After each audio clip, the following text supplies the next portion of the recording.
POTS syndrome, itu apa sih, Dok? POTS ini singkatannya adalah postural, P-nya, O-nya ortostatik, T-nya takikardi, S-nya sindrom. Jadi sindrom takikardi. Takikardi itu denyut jantungnya lebih cepat yang tergantung dari postur. Postur ortostatik itu maksudnya kalau dia dari posisi tidur lalu berdiri, denyut jantungnya menjadi lebih cepat.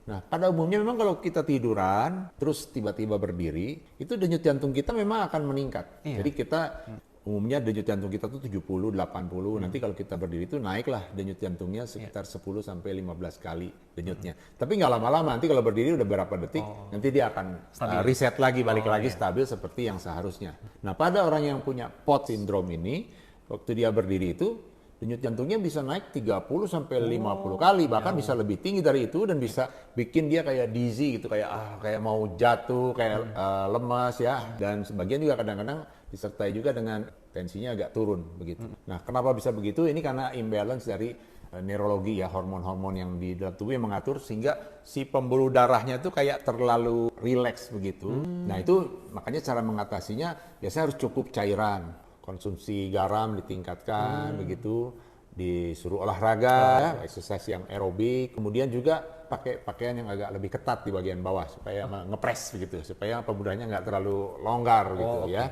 Nah, cara taunya bagaimana? Cara taunya kita bisa lakukan semacam tes yang kita sebut tilt table test. Tes ini satu tes, table itu meja ya, ini sebetulnya tempat tidur ya.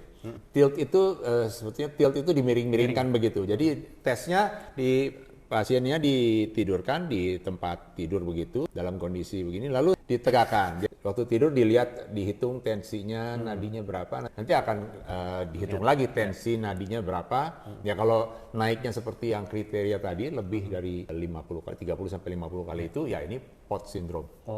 Tapi walaupun ini agak sulit juga pada anak-anak muda, tapi pada umumnya dengan bertambahnya umur, nanti biasanya akan dengan sendirinya hilang begitu. Terus normal kembali. Jadi hampir nggak ada sih, saya nemuin juga yang udah tua-tua gitu masih kayak begitu juga, jarang sekali.